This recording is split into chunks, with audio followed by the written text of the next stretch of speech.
Assalamu alaikum, урматтуу мекендештер. Айрыкча Бишкек калабызда митингге чыгып аткандарга кайрылып кетмекчимин. Мен силерге мындай айтканда, силерге айта турган деле сөз жок болуп атат. Негизичи кайсы бетиңер менен, кайсы оюңар менен ошол жерде турасыңар, мындай бир эле суроо бергим келет. Силердин өзүңөрдүн мнениеңер барбы же башка бирөөнүн мнениясы менен ошол жерде турасыңарбы деген эле суроо бермекмин да. Биз могу жерде сүйүнүп турганбыз, негизичи сүйүнүчүбүздү да тескеринен чыгарып атасыңар да. Жеп чутарлар, жемкорлор мындай жеген акчасын кузуп, ошону бюджетке төгүп, кандайдыр бир салым болуш керек десек, силер кайра туралы ошол жерге боштондук деп алла Жээнбековдордун кланына жана Бабановдорго ошол жерге алдырып митингге чыгып аткандарга силерге мындай чын эле сөз жок да, эки жүздүүлүк да бул, эки жүздүүлүк, андан башка айтып саткын эле да мындай.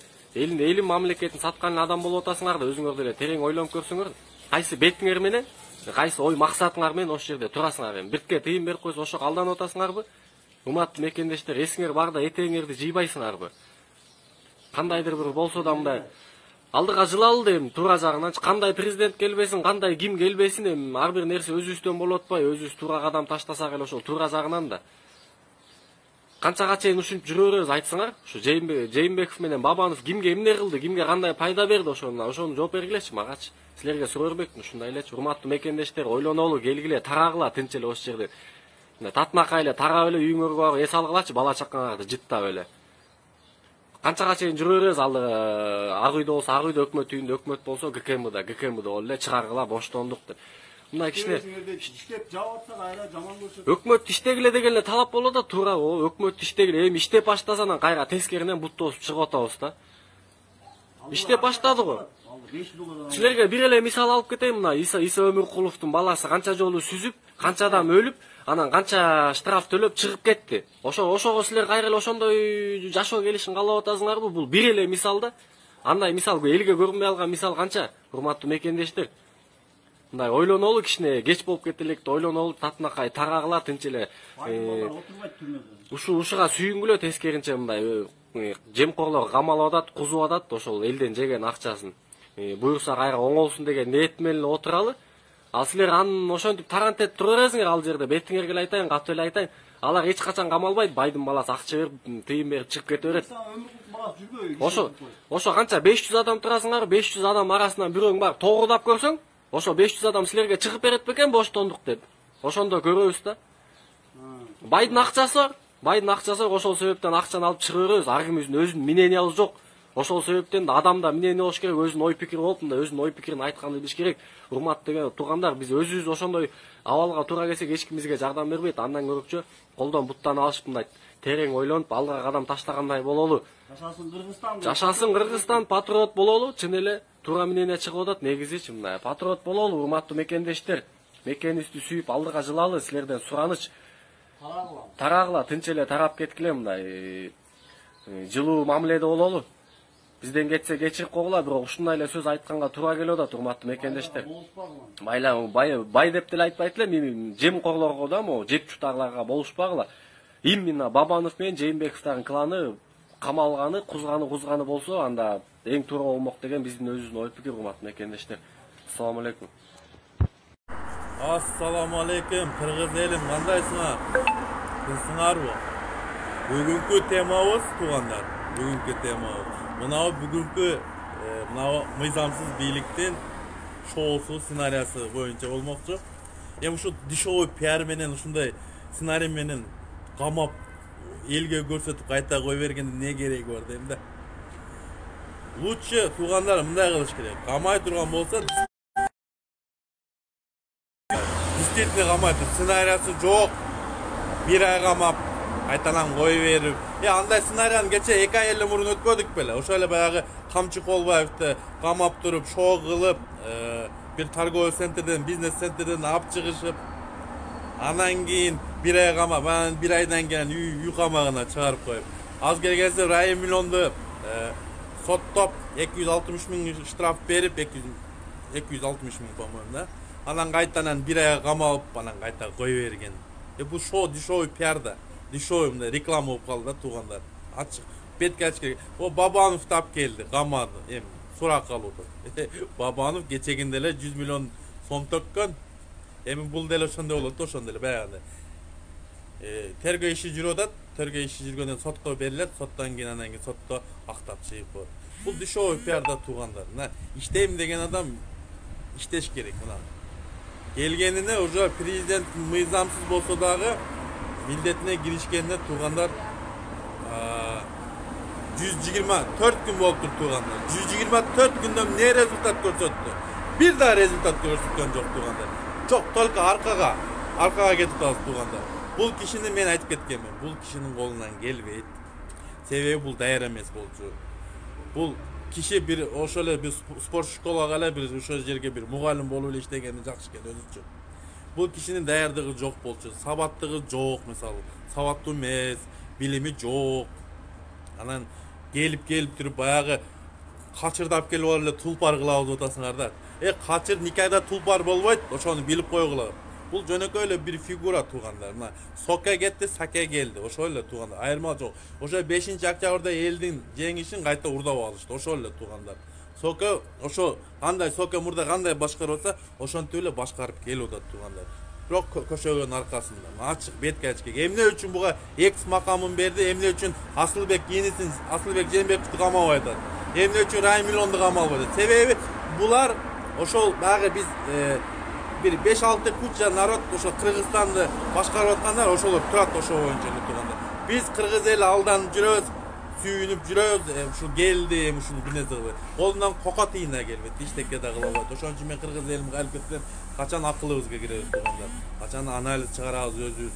Мына туугандар, чыныгы патриот жигиттерибиз, жөнөкөй жарандарыбыз жүрөт туугандар.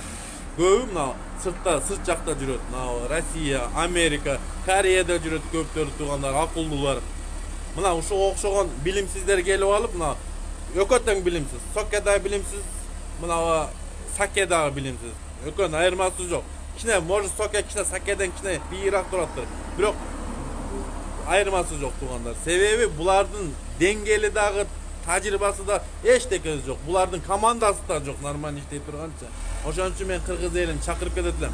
Ушундай билимсиздерди алып келип алып, өзүбүздү кыйнаган жан экенбиз туугандар. Бизде таза инсандар бар болчу, тажрыйбалуу инсандар бар болчу, коррупцияга аралашпаган инсандар болчу. Эмне биздин Кыргызстанда түрмөдө отурбай, президент мына түрмөдө, мына азыркы мыйзамсыз президент түрмөдө отурганда, туурабы? Ошо түрмөсүз мына таза сыртта жүргөн таза инсандарыбыз жок беле? Ошолорду шайласак болот болчу да, туурабы? Шайласак болот болчу. Эмне үчүн биз ушинтип эле алданып жүрө беребиз? Качанга чейин алдайт? Мына шоусу менен дагы алдап атат. Буга эч ким ишенбейт, мен билбейм, бу шоусуна уже 2-3 ай мурун эле айттым. Булар жөнөкөй эле шоу, элди эптеп эле манипуляция кылып эле алдамай.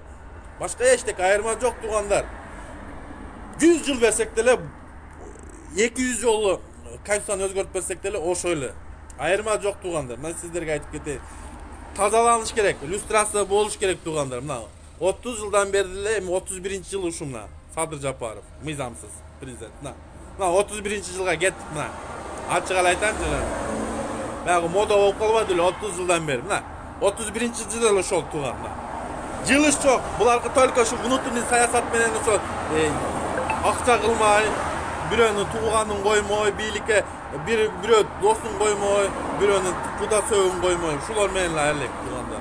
Ошол эле. Кыргыз эли кыйналып жүргөн, кыйналып жашай беребиз туугандар. Бизге окшогон мигранттар сыртта жүрөбүз, дагы 30 жыл жүрөбүз дагы Куда каласа. Ушинтип ушу деңгээлде кете берсек, дагы 40 жыл, дагы 100 жыл жүрөбүз мына сыртта ушу Москвадагы, Америкадагы, башка мамлекеттерде дагы 30 жыл, 50 жыл, 100 жыл жүрөбүз. Булундай деңгээлде адамдар бизди туңгойго түшүрүп, мына ушул деңгээлге түшүргөн ушу акмактар, ошо дөпарастар мына туугандар. Болду, всё туугандар. Мен бул нерсенин дешевкасын мен мурда эле билет болчумун. Себеби мен келип атканда эле айткам, бул лидер эмес депчи.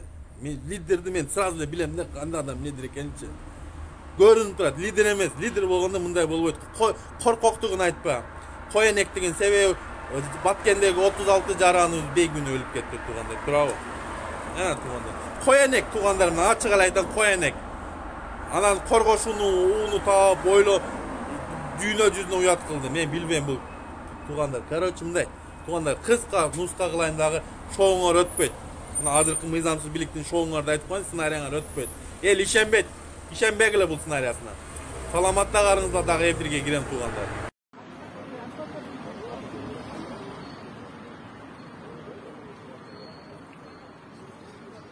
Мына туугандар Асылбек Жээнбековго боштондук деп Асылбек Жээнбеков менен Зулпукаровдун адамдары биригишти. ГКМБда сурак берип жатат. Саат 12ден бери кимдин кандай ой пикир бар? Жазгыла комментарий. На дагы эле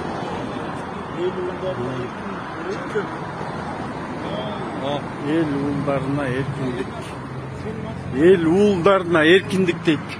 Ушул экөө эл уулдарыбы ошого баа бергиле. Зулпукаров менен Асылбек Жээнбеков эл уулдарыбы? Я. Ушуну ким кандай дейсиңер? Зулпукаров менен Асылбек Жээнбеков эл уулдарыбы? Ошого баа бергилечи. Мынакей Асылбек Жээнбеков сучка, каракчы. 3 жыл Садыр Жапаровду ушул камап жаткан.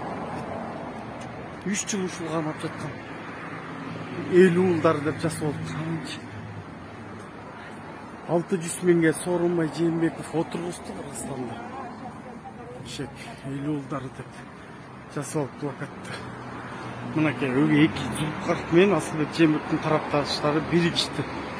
Экөө бирдей мага төшөктөр жайы бактын арасында намайып турушат. Эл уулдары деп. Так, саат канча болду? 12ден баштап чыга элек.